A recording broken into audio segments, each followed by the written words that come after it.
Nós não lidamos com morte, nós lidamos com vida de qualidade. Eu vejo o paciente e não a doença. Nós temos uma dificuldade muito grande que são os médicos. Essa mulher é a mulher que cuida da casa, que gera a verba da família, que tem filhos, e tudo isso tem que fazer parte de um tratamento. Mas acho legal a gente passar isso aqui para muitas pessoas como ela que estão passando nessa situação entendam que não tem mais jeito para você. E não existe essa frase, né? Não. Eu acho que enquanto a gente está vivo, Exatamente. tem jeito pra gente.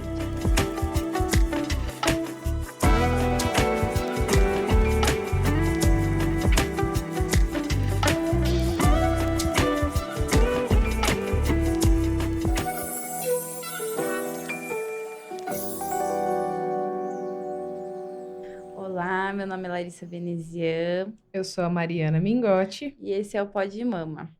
Hoje nós estamos com uma convidada muito especial para falar de um assunto muito especial, muito importante na nossa área, que são os cuidados paliativos. Estamos com a doutora Eleni.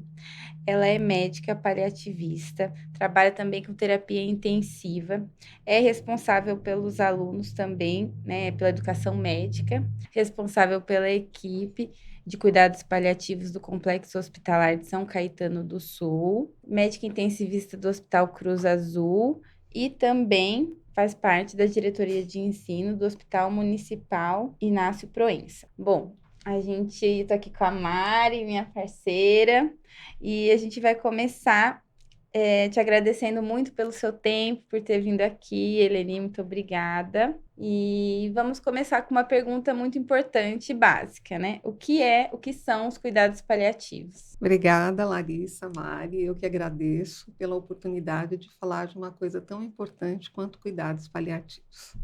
Cuidados paliativos é uma disciplina médica como outras. A nossa ideia é, nós temos uma medicina voltada para a medicina curativa, mas a medicina não deixa de existir quando ela deixa de ser curativa. Ela continua existindo, nós sempre temos o que fazer para o paciente. E o cuidado paliativo surgiu com a evolução médica, né? Nós fomos todos educados no sentido de ninguém pode morrer. Na verdade, a morte faz parte da vida. Nós não lidamos com morte, nós lidamos com vida de qualidade. Mesmo quando eu não tenho mais tratamento que seja curativo, eu ainda posso ajudar muito o paciente no tempo que ele tiver, focando na qualidade e no controle dos sintomas. Então, os cuidados paliativos, eles são direcionados para pacientes que tenham doenças que não são mais modificáveis. Então, são doenças sem possibilidades terapêuticas curativas, mas que podem ser tratados e devem ser tratados. E nós temos um foco muito holístico. Eu vejo o paciente e não a doença. O nosso foco é melhorar o ambiente do paciente, controlar os sintomas do paciente e fazer com que ele e a família consigam lidar com os momentos que ele tem, independente de quanto tempo ele ainda tenha. O nosso foco nunca é o tempo, mas como posso melhorar o tempo que eu tenho. Tá? Então, acho que essa é a maneira mais clara para as pessoas que não são da área entenderem. É muito legal, e também no câncer de mama, né, Irene, como graças a Deus, hoje, cada dia mais, nós temos tratamentos que são muito eficazes. As pacientes metastáticas no câncer de mama, às vezes elas chegam a viver 10, 15 anos com a doença, né? Então, acho que as pessoas têm um pouco essa ideia de que o cuidados paliativos é uma coisa de dar um jeitinho, né? Não tem mais o que fazer, então manda para o cuidado paliativo. Eu acho que isso é uma das coisas que a gente tinha que desmistificar e que é muito legal a gente trazer aqui, principalmente no câncer de mama, porque a gente vê as pacientes vivendo muito tempo com a doença. Então, enquanto ela está viva, ela tem que estar viva e com qualidade, né? Então, é muito legal a gente trazer isso para o cuidado paliativo também. E aí, queria que você dissesse para a gente quando é importante incluir o cuidado paliativo, em que momento a gente inclui o cuidado paliativo nas pacientes com câncer de mama? Larissa, nós temos uma dificuldade muito grande que são os médicos. não é? Esse é o nosso maior problema inicial. Habitualmente, e não só no câncer de mama, mas qualquer tipo de doença crônica, porque hoje nós lidamos com o câncer como uma doença crônica também, porque os tratamentos avançaram muito, e é o que você disse. Eu vou ter paciente que vai viver 10 anos, 15 anos, e vou ter paciente que vai ser curado, né? Então, a primeira coisa que nós temos que entender é, a despeito do diagnóstico da doença, mas o câncer de mama é uma das doenças, a primeira coisa que nós temos que ver é como é a performance do meu paciente, qual é a funcionalidade do paciente, em que fase eu descobri a doença. Então, às vezes, você descobre uma doença casualmente. Isso significa que o paciente não tem nenhum sintoma. Ela foi fazer um exame de rotina e percebeu um nódulo, foi fazer uma mamografia e veio uma alteração. Essa é uma paciente que a gente chama de uma paciente funcional, que ela tem a vida normal e descobriu alguma coisa. Esse paciente, nós temos sempre uma linha de tempo, onde o tratamento curativo ele é mais importante do que o tratamento paliativo. Então, na maioria das vezes, quando eu faço o diagnóstico numa fase bem precoce, eu não tenho razão para entrar com cuidados paliativos simultâneo. Eu começo o tratamento e, na evolução, eu vou avaliando como vai ficando a performance funcional do paciente. Então, essa é a fase que é importante para nós, que o médico que está assumindo o paciente tenha esse olhar. A performance do paciente está caindo, nós temos escalas, tabelas, como tudo em medicina. E se a performance está caindo, talvez seja interessante uma equipe de paliativo entrar. Porque a minha paciente está morrendo? Claro que não. Minha paciente não está respondendo? Não, não é isso. É que essa equipe é uma equipe multidisciplinar, que contém psicólogo, que contém enfermeira, deve conter pelo menos, né? Terapeuta ocupacional, um serviço social, e nós vamos abordar todas as coisas da paciente, não só a parte médica. E isso é muito importante porque, às vezes, o sofrimento e a queda de funcionalidade da paciente não está relacionada com a evolução da doença, mas com os outros sofrimentos que faz parte da vida de um indivíduo. Às vezes, essa mulher é a mulher que cuida da casa, que gera a verba da família, que tem filhos, que ela está preocupada em cuidar. E tudo isso tem que fazer parte de um tratamento. E nós, no paliativo, temos essa visão. Sim, uma visão do paciente. Do paciente e não da doença. Então, essa é a grande diferença. É claro que, se você tem um paciente com uma idade avançada, que já faz diagnóstico com a doença avançada, então o ideal é que comece junto com paliativos. Por quê? Porque eu tenho que preparar esse paciente para uma evolução que não seja a curativa. São duas coisas diferentes, são momentos diferentes. Então, vai depender muito de quando eu fiz o diagnóstico e em que estágio a doença está.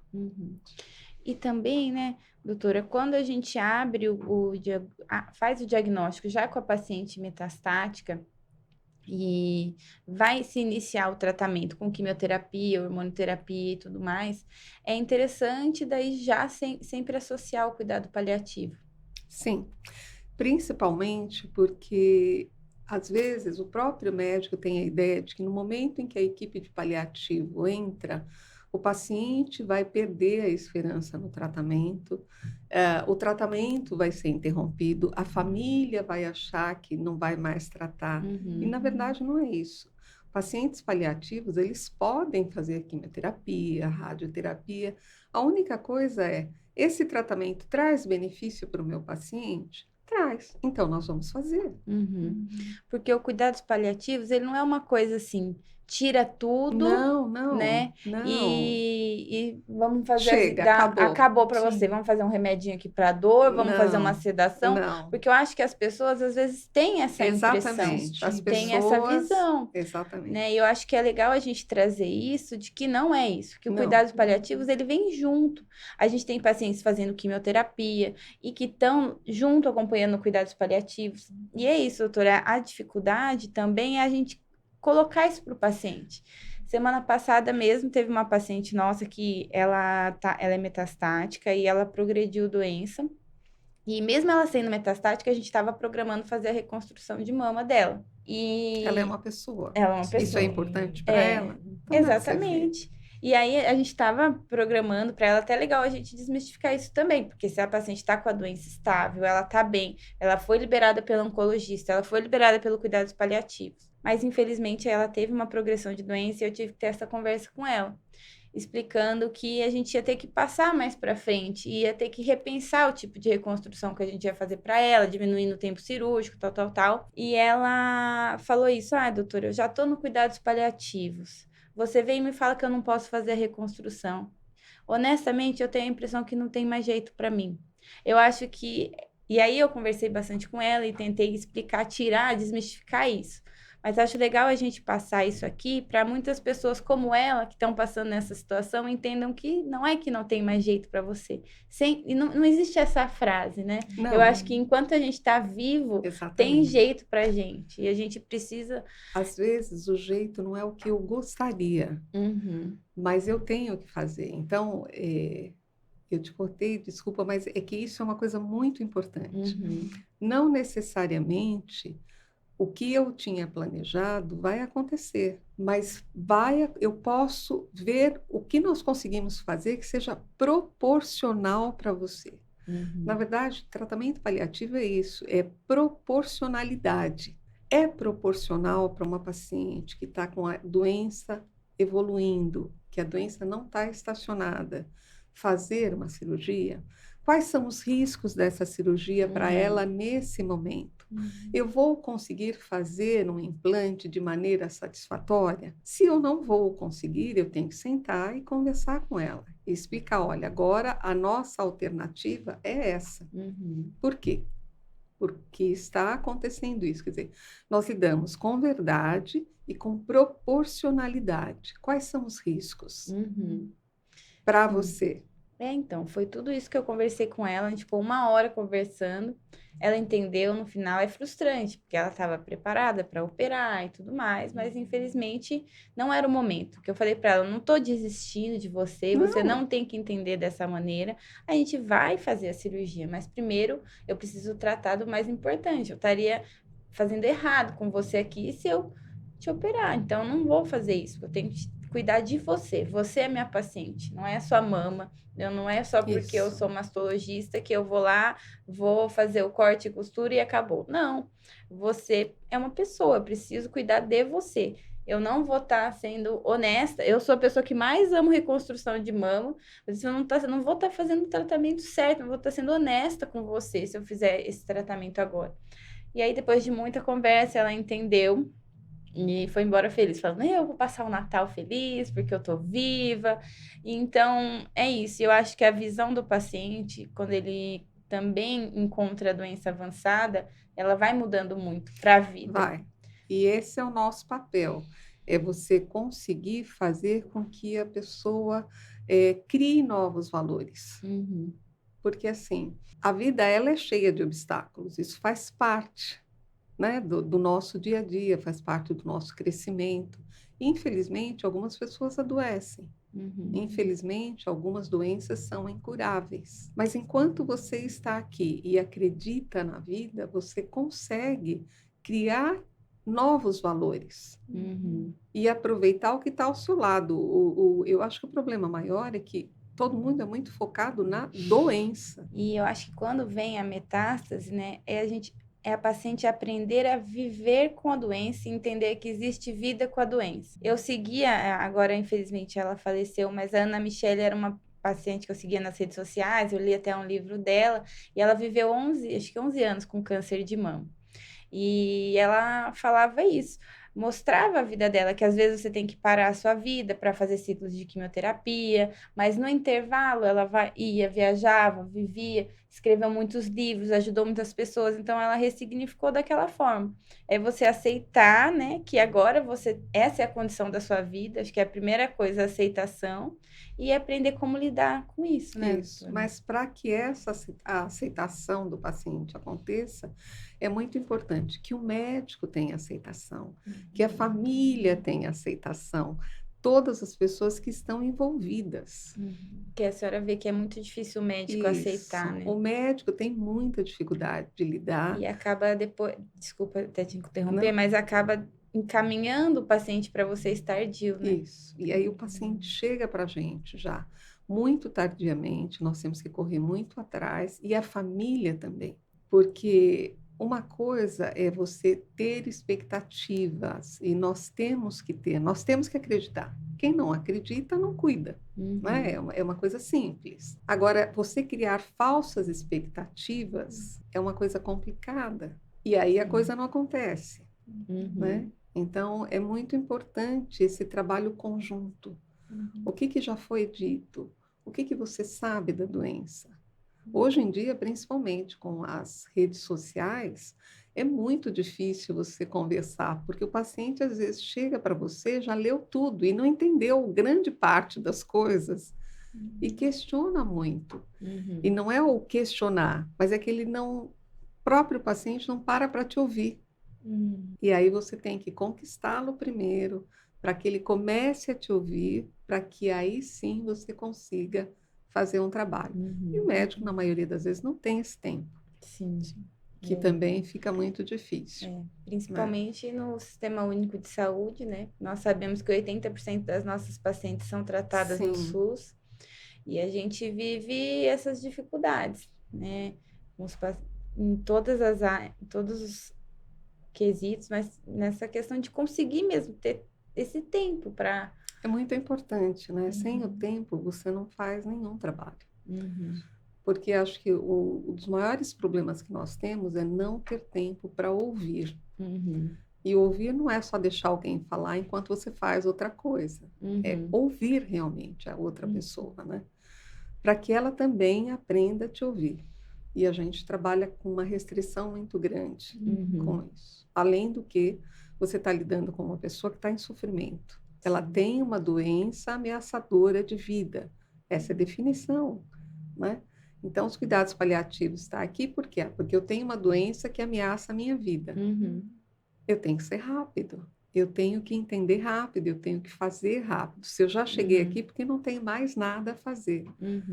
E, na verdade, a gente faz muita coisa, porque na medida que você controla sintomas, por exemplo, eu devolvo funcionalidade. É aquela coisa do paciente que está fazendo químio, ele tem muitos sintomas. A gente controla os sintomas, nos intervalos ele consegue fazer outras coisas. E esse é o nosso objetivo. Né? Eu gosto muito da doutora Ana Cláudia Quintana também, que trabalha com cuidados paliativos, e ela fala, né, até para a gente entrar nessa questão dos sintomas, que a dor do paciente com cuidados paliativos, ela tem que ser tratada como uma urgência, porque você tem que resolver a dor, né? E aí, entrando nisso, um pouquinho sobre os sintomas, como é feito esse controle de sintomas, assim, brevemente, assim, claro que dá para a gente falar aqui, porque eu sei que é muita coisa do paciente paliativo. Olha, um dos principais sintomas é a dor, e ela realmente é uma urgência. É uma urgência e você tem que saber lidar com dor. E que é um outro problema, porque a dor, ela é um sintoma que não está relacionado só com a doença. Ela está relacionada com a sua parte emocional, ela está relacionada ao seu histórico de vida, ela está relacionada ao seu psicológico. Então, eu tenho muitas coisas que envolvem dor. E eu, enquanto médico, tenho que saber detectar quão grande é essa dor e caracterizar, porque eu tenho que conhecer o paciente, que muitas vezes, tá com dor, então dá só o opioide. Todo mundo fala de morfina, né? Que é o opioide mais popular. Eu vou usar o opioide? Sim, vou usar, mas para um tipo de dor. Às vezes eu tenho que associar um antidepressivo, porque a dor está relacionada ao sofrimento emocional.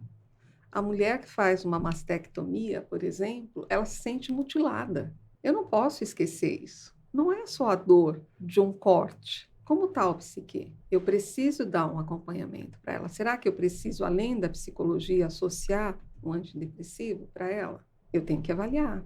Essa dor tem algum componente neurológico? Eu tenho que avaliar. Então, a dor, ela não é uma coisa única. Dou morfina e está tudo resolvido. Mesmo a dor, eu tenho que conhecer o paciente. Ah, mas se eu for no pronto-socorro, ele faz morfina e melhora. Melhora parte da sua dor, mas não vai resolver.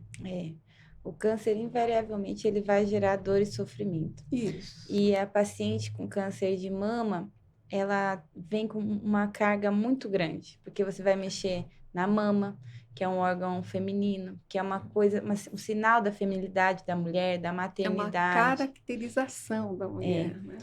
E muitas vezes você vai perder o cabelo, aí perde sobrancelha, e aí os maridos, os parceiros, muitas vezes abandonam. Então, é um sofrimento, uma carga de sofrimento emocional muito grande que a gente vê essas mulheres enfrentarem, né? Então, isso da questão emocional é muito importante, né, Essa Mari? dor é muito maior do que em outras situações. E é tão legal a gente também associar a parte psicológica, né? Um psicólogo, o cuidado paliativo, o tratamento multidisciplinar, né? Ele é essencial. Porque as outras dores da vida não param, né? Não. E Elas aí aumentam. somatizam tudo isso. Elas aumentam muito mesmo. Você imagina uma mulher que foi mutilada, é uma palavra agressiva, mas é uma realidade, realidade. né? Ela foi mutilada, ela perdeu uma parte do corpo, ela perdeu o encantamento, ela se sente dessa maneira. Ela perdeu o encantamento. Muitas vezes perdeu o cabelo. Exato. Né? A parte física na nossa sociedade é muito importante. E muitas vezes você tem um marido que não consegue lidar com isso, um parceiro que não consegue lidar com isso. E às vezes consegue lidar com o sofrimento da esposa, mas não consegue manifestar o quanto ele está sensibilizado com isso. E aí ele trabalha aqui, faz aquilo outro, mas não chega perto dela. Ela é uma pessoa. Não para, não ouve, né? Exatamente. São as formas de demonstrar amor. Muitas vezes a pessoa está até sofrendo, mas ela não sabe ali demonstrar. Exato. E aí ela demonstra de outra maneira. Tipo assim, por exemplo, dando conta das coisas da casa, trabalhando, mas não mostra que tá ali do lado dela, né? Não vai Exatamente. junto no médico, não vai na quimio, não vai na rádio, que são coisas que para a paciente iria significar muito. Exatamente, muito mais colo. do que... Não que mas são as linguagens do amor, né? E a dificuldade de se comunicar ali em relação a isso. Mas né? a própria paciente também tem muita dificuldade de falar sobre o que ela está sentindo. Então, o que nós vemos em paliativo, e quando nós temos uma boa ligação com o paciente, é exatamente isso. Elas falam conosco coisas que elas não falam, nem com o médico que está fazendo o segmento, a médica, nem com a família, porque elas não têm coragem. A gente até recebeu, né, uma conversa com uma que está em tratamento do câncer colo de útero e ela expôs, né, que ela não se sente confortável em falar com o marido porque ela sabe que ele já está passando por muita coisa. Então, é um segurando firme a dor de um lado para não mostrar para o outro e vice-versa. E aí... Mas, Mariana, o que a gente sente muito com as mulheres, em especial, é isso. A mulher, ela assume uma posição de que ela tem que proteger todo mundo. E ela não precisa ser protegida. Então, ela protege o marido, porque ele, coitado, está sofrendo. Imagina, a esposa está aqui sem cabelo, sem isso, eu não tenho mais nenhum encantamento, eu não consigo cuidar da casa ou das crianças. Eu estou falando da pessoa que cuida da casa e das crianças. Mas a pessoa que não precisa cuidar da casa e das crianças tem um comportamento muito parecido, porque ela quer ser forte, ela não quer mostrar fragilidade e... Com isso, ela se coloca em segundo plano mesmo no momento da doença. Sim. E essa doença se torna muito maior do que deveria ser. Ela não se dá o direito de sofrer e de mostrar que está sofrendo. E de aceitar ajuda, né? E aceitar a nossa ajuda. Aceitar a nossa ajuda, que eu digo, é no total. Então, Tanto quando dá. ela chega para nós, ela muitas vezes já está tão esgotada que ela se abre. Tipo, já que não tem mais nada a fazer, eu vou conversar com vocês. Mas quando a gente consegue entrar previamente, este amparo a paciente tem. Ah, mas e se ela curar? Ótimo. Ela não sofreu tanto quanto ela poderia ter sofrido. E nós nunca estamos pensando em morte, sempre em dar vida ao tempo que se tem. Esse tem que ser o foco, né? E não é desistir, porque senão ninguém cuida de ninguém. Sim. Isso é muito importante. E assim, doutora, como passar para paciente e até para o familiar o que é cuidado paliativo e como que a senhora usa essa abordagem para passar isso para o paciente, para ele entender que não tem mais jeito para ele e que sim, o cuidados paliativos é o que é para ele e assim, como passar isso para o paciente e para o familiar? Bom, eu começo sempre como nós começamos aqui. Primeiro, que nós lidamos com vida, né? E que sim, a senhora tem uma doença que, infelizmente, nós não vamos conseguir curar. Mas eu tenho outras doenças que não são curáveis. Diabetes não é curável. Insuficiência cardíaca não é curável. Mas também são pacientes paliativos, dependendo da fase em que a doença está. Eu tenho pacientes diabéticos, tenho pacientes renais crônicos, pacientes que têm insuficiência cardíaca. Ninguém pensa nisso. E cada vez mais as Não é pacientes só com câncer câncer. de mama estão Exato. morrendo de outras coisas. Sim, Exatamente não isso. câncer. Isso é uma das coisas que eu mais discuto com o paciente e com a família. Nesse momento, nós detectamos uma doença que, infelizmente, não tem cura. Quanto tempo você tem? Não sei. Eu não sei. Ninguém sabe. Nós sabemos que o doente está em final de vida quando ele entra em processo ativo de morte. Quando eu estou conversando com você, você não está em processo ativo de morte. E é isso que eu sempre explico. Nós estamos falando de uma doença, mas você está vivo. E o que nós vamos fazer com essa doença e com a sua vida? Como você gostaria de ser cuidado? Como um doente ou como uma pessoa que tem doença e que nós podemos ir controlando essa doença? Quanto tempo você tem? Eu não sei, mas o tempo que você tiver tem que ser bom. E o que nós podemos fazer para melhorar isso? Então, acho que essa é uma abordagem muito importante. Inclusive com a família, porque uma das coisas que nós mais notamos é o velório de alguém que Vivo. foi para o paliativo. Aí a família já começa a olhar a pessoa como se estivesse no velório.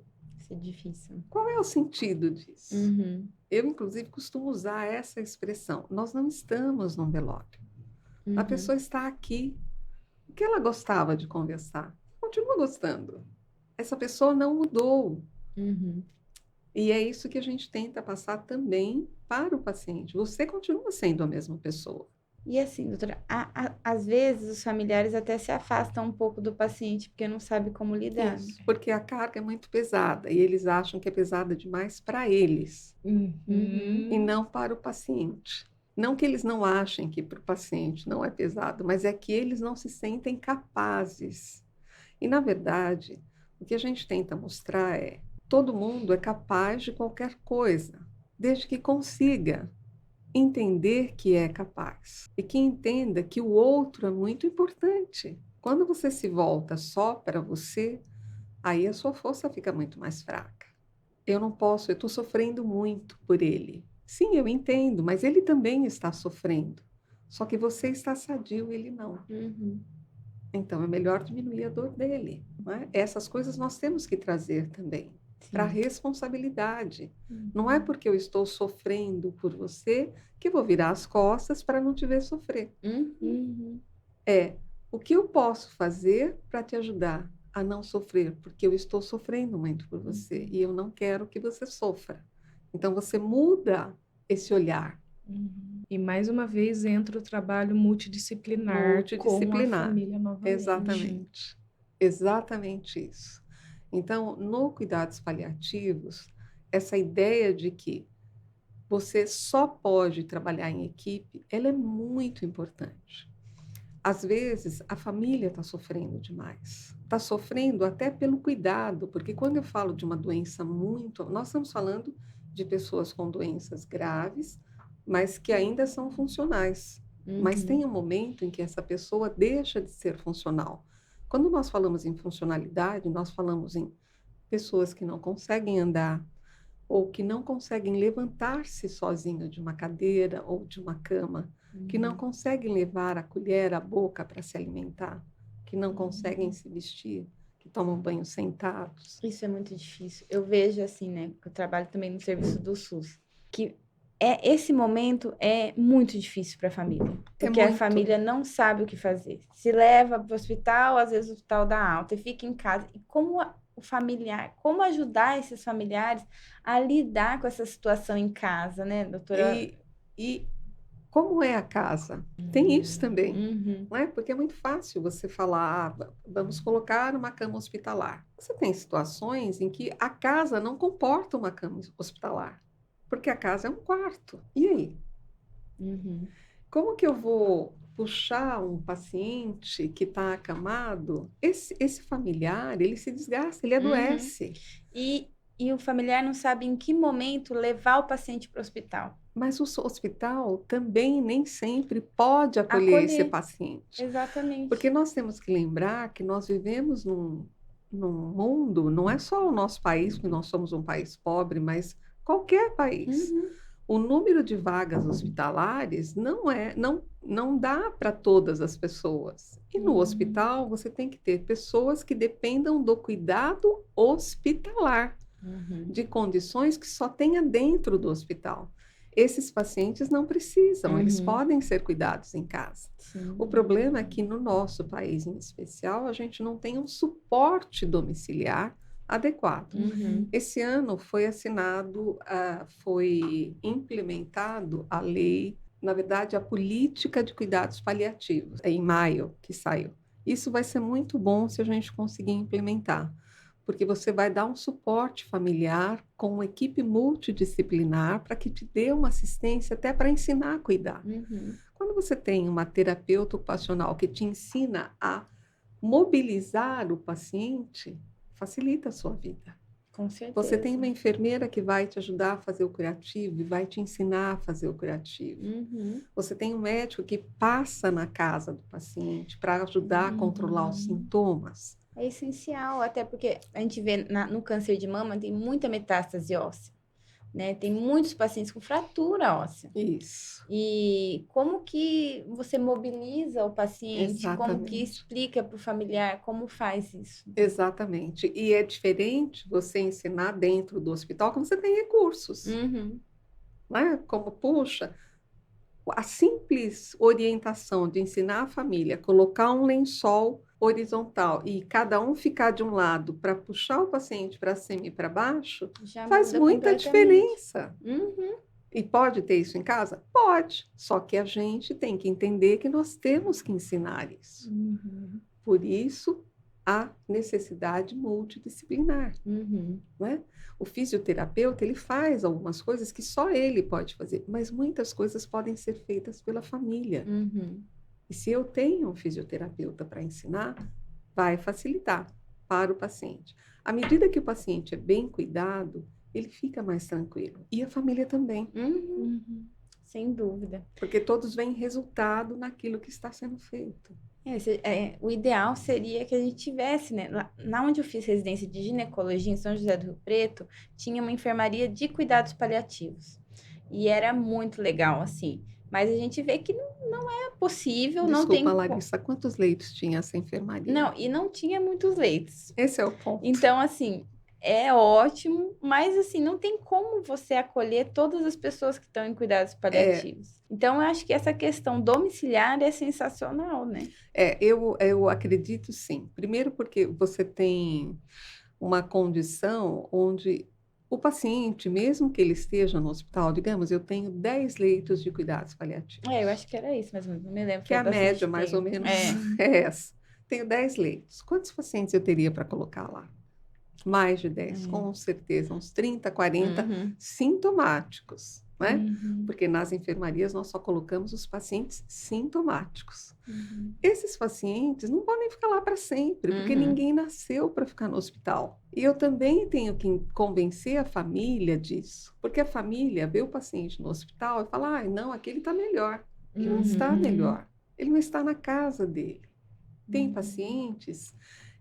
Eu tive uma experiência muito interessante com um paciente que era um pastor de 90 anos, tinha Uhum. uma neoplasia com metástase óssea, que você falou, e eu lembrei muito dele. Uhum.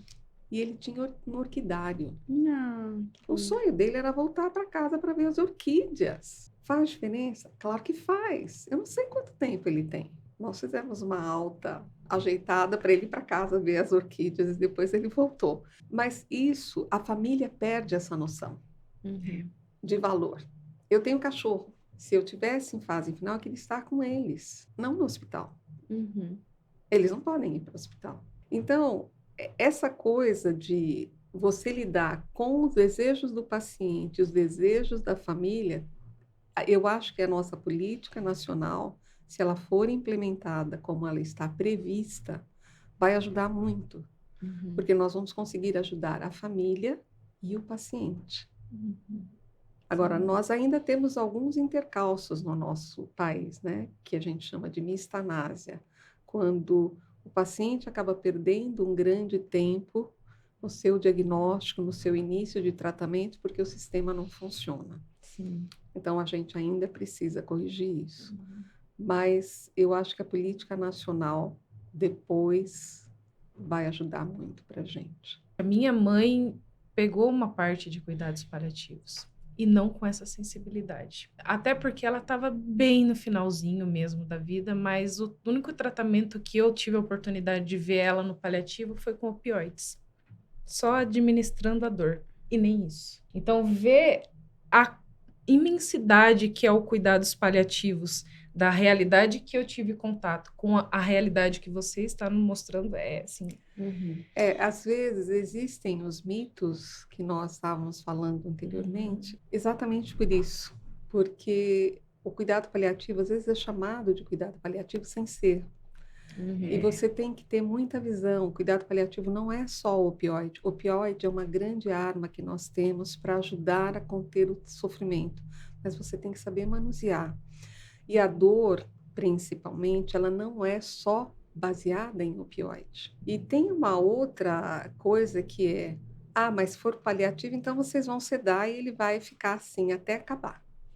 Não, a sedação só pode ser usada em algumas situações. Nós não usamos sedação como uma coisa de base.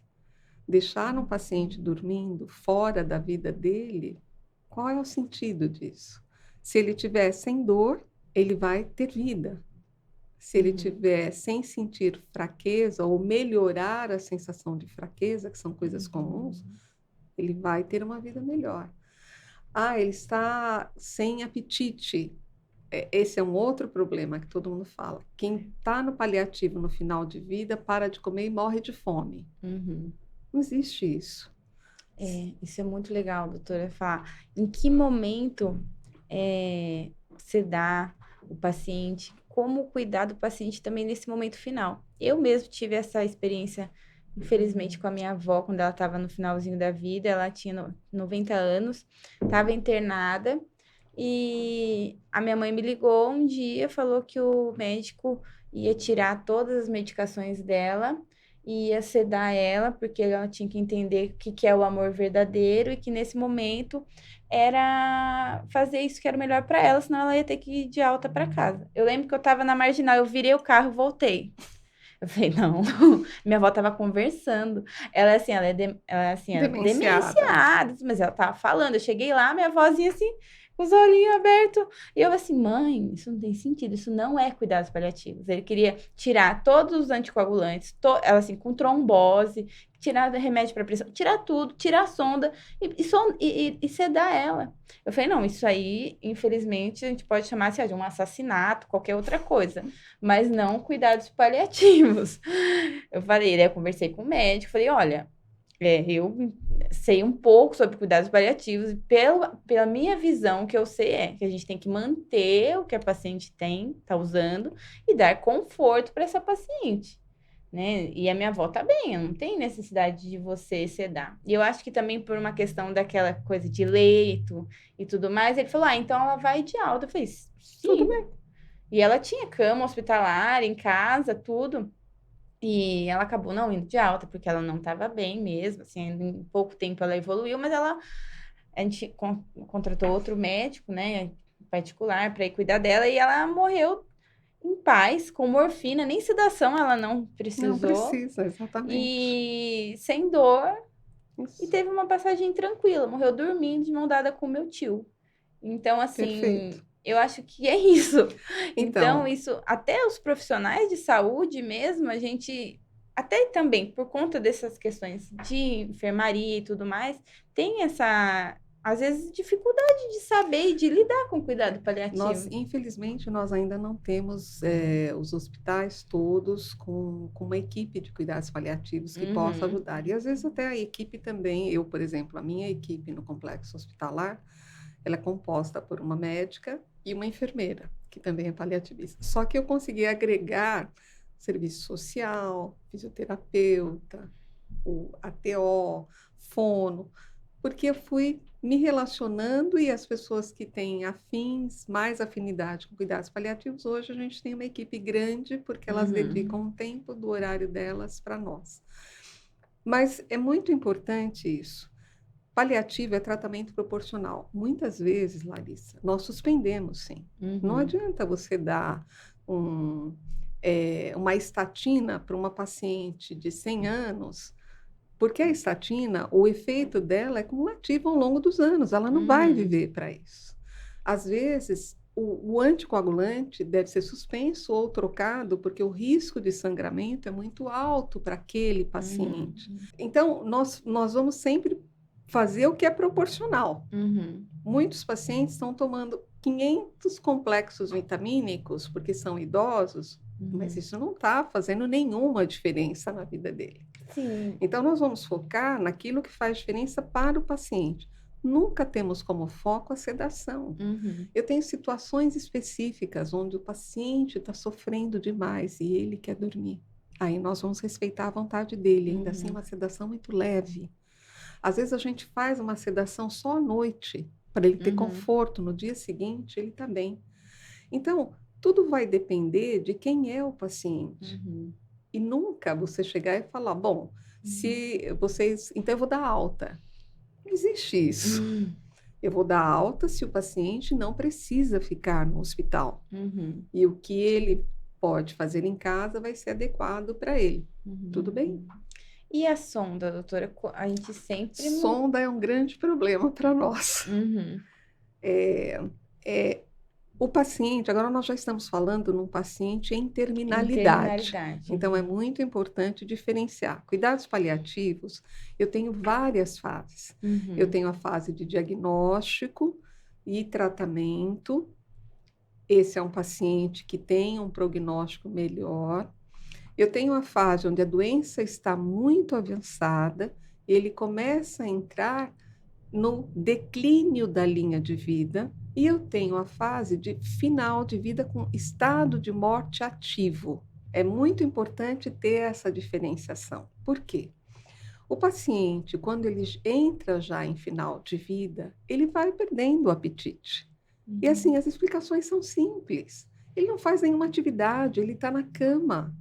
A Uhum. reserva que ele tem é suficiente para coração, para pulmão, é só isso. Por que que ele não vai comer? Eu sempre explico de uma maneira muito simples para a família que uma das coisas que vai primeiro parando de gastar energia para poupar os órgãos nobres, né, que nós falamos, o coração, o cérebro, o fígado, é o intestino, porque a metabolização gasta muita energia. O intestino tem que funcionar para degradar tudo, para absorver. Ele vai ficando cada vez mais lento. Se o paciente não precisa gastar energia, por que que ele vai comer? Por que que nós comemos, além do Uhum. social, além de ser gostoso?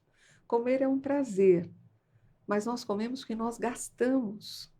À Uhum. medida que nós vamos envelhecendo, nós vamos gastando menos. e vamos comendo menos. Uhum.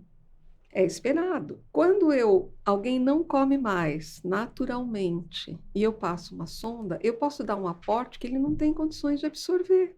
Uhum. O que vai acontecer? Ele vai distender, o Vai ficar abdômen desconfortável. distende, ele vomita, ele broncoaspira. Eu estou ajudando? Não. Mas nós, latinos, temos a comida como uma coisa muito importante, né? Então, a primeira coisa que a gente tem que mostrar para a família é que o paciente não morre de fome. Esse é o primeiro ponto. A segunda é, a dieta de conforto é a melhor dieta que tem, porque o sentido da vida é o paladar, é o histórico, é a relação de afinidade que você tem com aquele sabor, com aquele cheiro. Isso é conforto, não é alimentação. Então, o paciente, no final de vida, ele não precisa ser nutrido. Se ele tiver condições de deglutição, o que eu puder fazer para ele, para que ele tenha o paladar afetivo, aí nós vamos fazer. Passar a sonda é a pior coisa que pode ser feito, porque eu tiro, primeiro, a visualização dele. Imagina você com uma sonda pendurada no seu nariz, aquele negócio comprido aqui, e você está consciente. Acabou tua imagem. Tem paciente que fala, não quero que meus netos me vejam assim. Tem paciente que fala, eu não quero que meu marido me veja assim. E não está alimentando. Agora, eu tenho aquele paciente idoso, frágil, que a sonda vai ter um benefício, porque ele não está em final de vida. Então, eu vou dar. Eu tenho aquele paciente que é um PC, que vai se beneficiar, que vai fazer uma gastrostomia. Agora, aquele paciente que não vai se beneficiar com dieta, não deve ser usado. Mesmo porque a primeira coisa que as pessoas fazem quando tem a menor oportunidade é arrancar a sonda. E ainda se machuca. Então é muito importante nesse final de vida ter acompanhamento de alguém que entende sobre cuidados paliativos e que possa realmente cuidar, né? Exatamente. Da pessoa, Da pessoa, da da família. família. Isso, e explicar, porque é um sofrimento, as pessoas têm ideia. O paciente que está em paliativo não come e morre de fome. Não morre de fome. Nós já tivemos paciente que queria comer feijoada. E como que é a sua abordagem com a família desses pacientes, doutora? Para explicar em relação ao cuidados paliativos, a tudo isso que você falou para gente.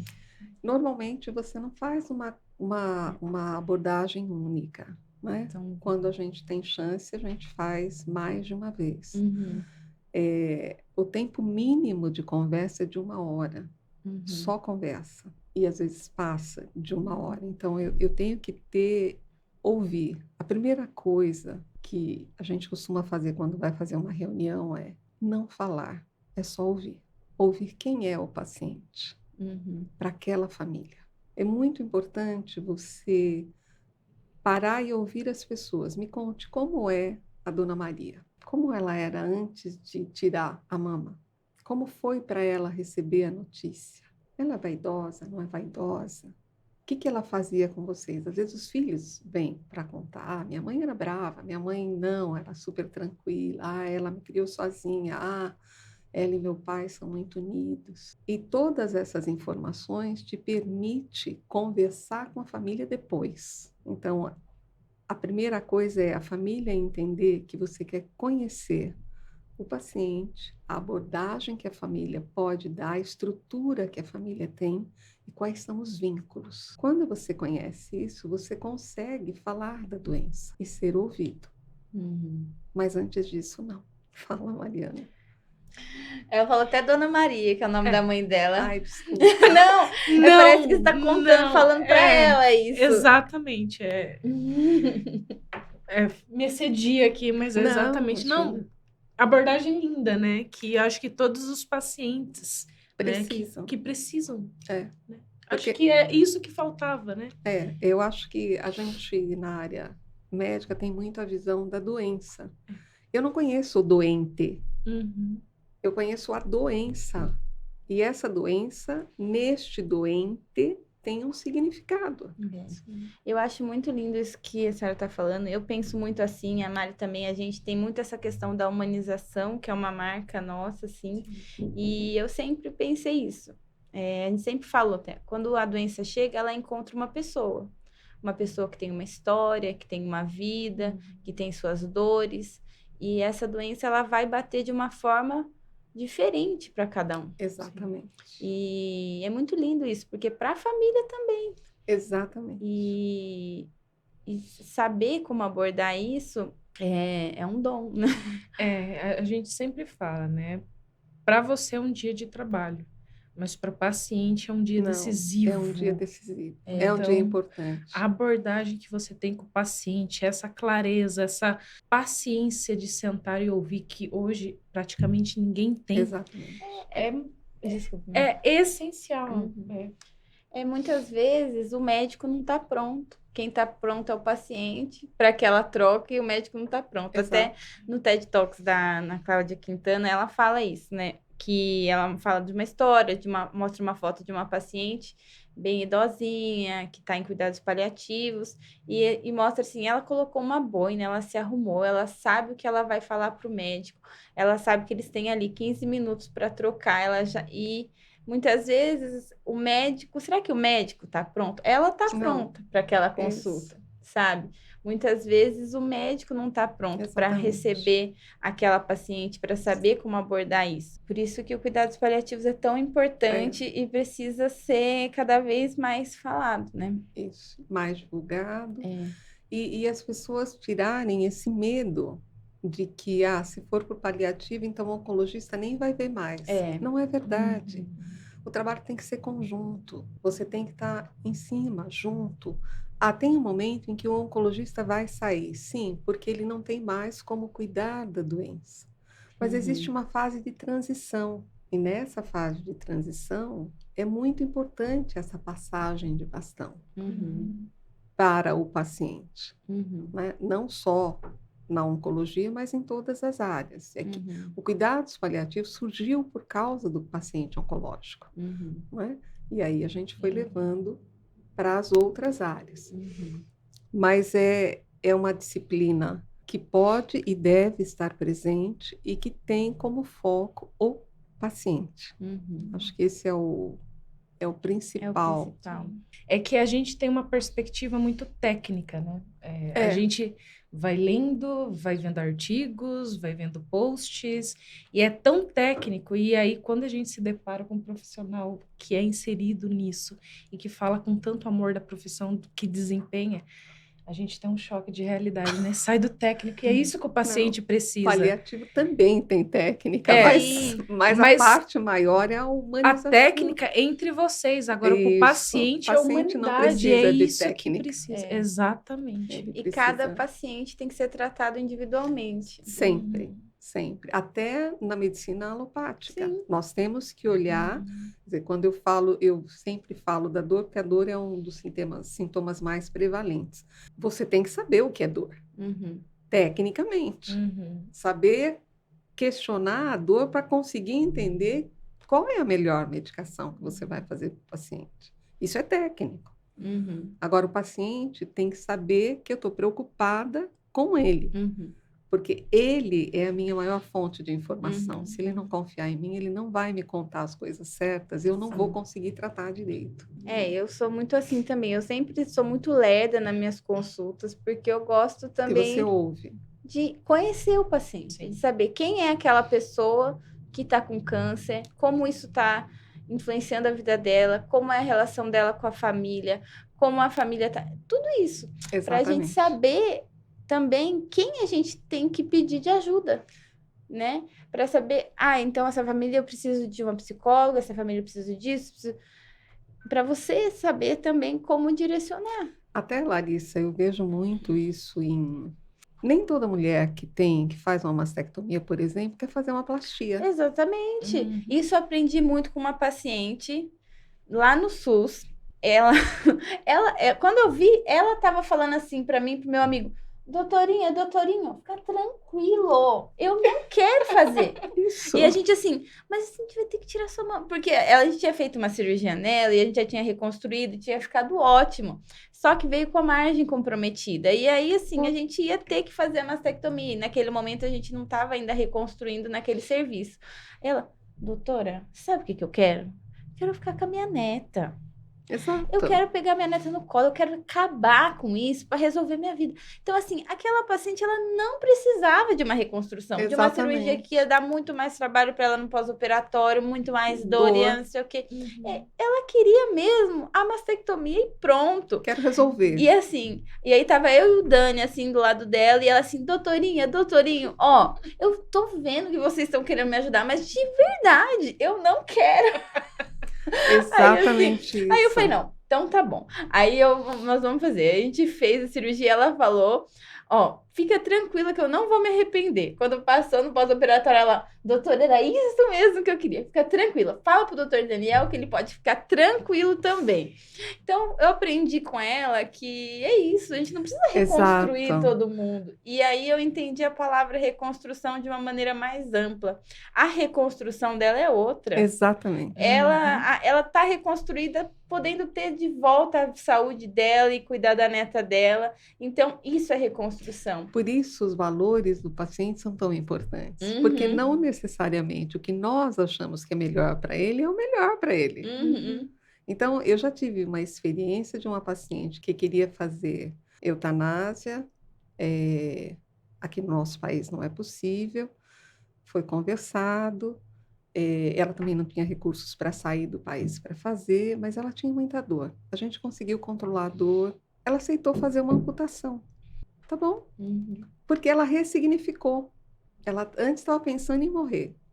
Aí controlou, ela ressignificou, teve o apoio, quer dizer, foi um trabalho grande, não foi uma coisa, mas ela ressignificou. Eu já tive paciente que optou por não amputar e morreu, tranquila, sem dor, E a escolha respeitando os valores. Tem paciente que não quer fazer dela. a reconstrução. Sim. Tá bom também. Tudo tá Uhum. bom, desde que o paciente, esta pessoa com seus valores, esteja bem. A pessoa tem que ser ouvida, porque É a só cura, ouvir. ela vem disso, de você saber. Você não Exatamente. fazer para a pessoa o que é bom para você, o que você acha que é Isso. bom. Você tem que ouvir e fazer para ela o que é bom para ela. É É até o que a Nath disse. A Nath Uhum. veio aqui, ela é médica, ginecologista, passou por um HER2 e ela falou que ela só se sentiu realmente assim amparada a partir do momento que alguém ouviu a história dela e ela se identificou com a história da outra pessoa. Então, assim, ela é médica, ela sabia o técnico, mas somente se sentiu amparada quando ela foi ouvida. É exatamente isso. Então, eu acho que aí é onde é o grande passo é esse. Uhum. É você saber ouvir. Saber ouvir, por tudo que eu já falei, até quando eu sei ouvir, eu consigo cuidar melhor, né? Tecnicamente falando.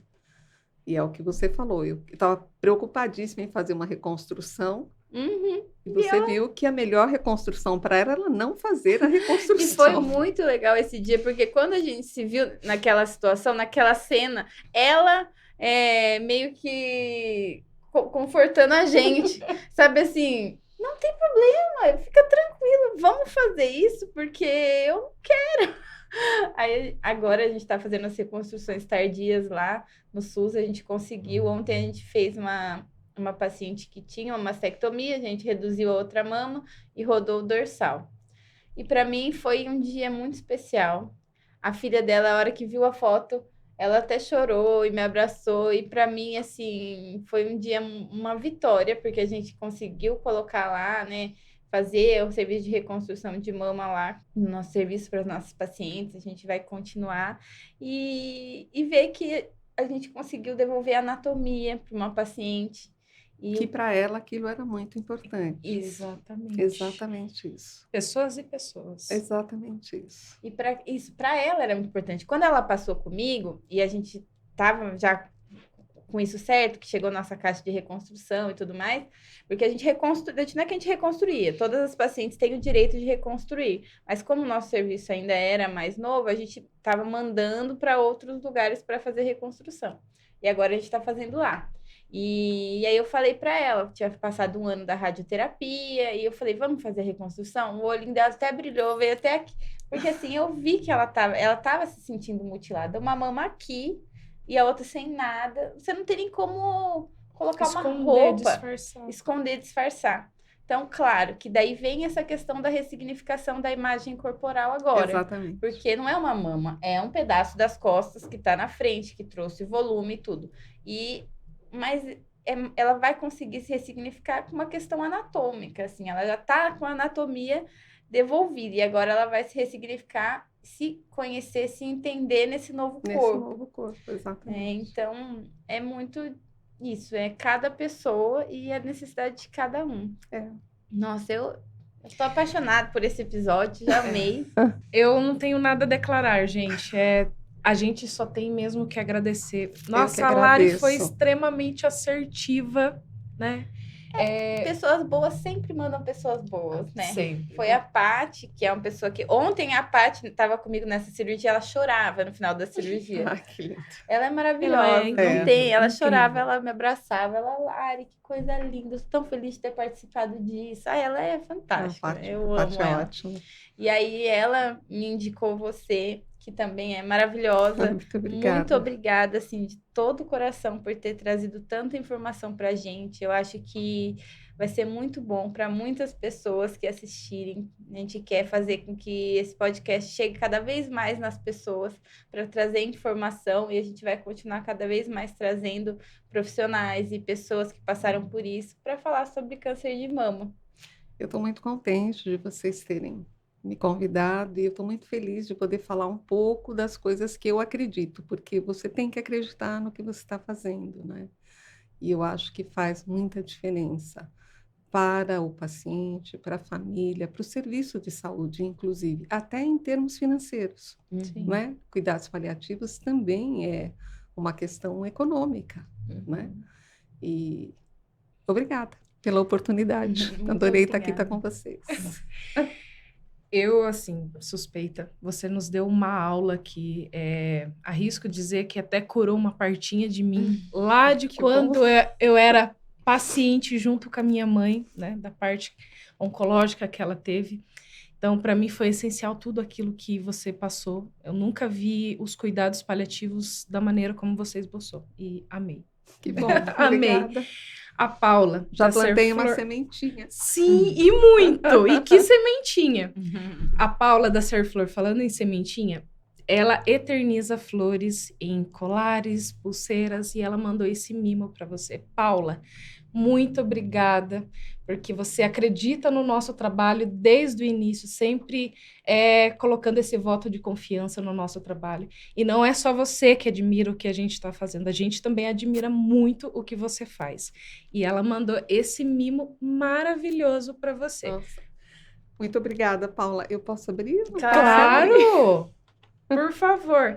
Eu sou suspeita, muito suspeita para falar dos mimos da Paula. Ela é maravilhosa. Ai, gente, que coisa delicada. E ela eterniza essas florzinhas nesses colares que eu sou super suspeita. Olha, eu sou principiante, então eu não sei se pode, se não pode. Gente, que coisa maravilhosa. Lindo, né? Adorei, Paula. Muito obrigada. Lindo, adorei. Muito delicado. Isso. Ela é super. Ela é delicadeza em pessoa. Nossa, gente, lindo, adorei. Muito Meninas, obrigada. muito obrigada, viu? Muito obrigada de coração por tudo, por ter tirado esse tempinho da sua vida, que eu sei que é muito atribulada, e vir aqui falar um pouquinho pra gente. Foi com muito prazer. Com muito carinho também. Eu esqueci até de perguntas. Eu fiquei aqui, ó. Falei, cara... A Mari tava só que quietinha. Mari? Vai, Lari, continua. Não, muito obrigada. E eu adorei a caneca. Eu posso levar a caneca? Claro, é presente também. Bom, muito então bom. É isso, gente. Acabamos o episódio. Obrigada.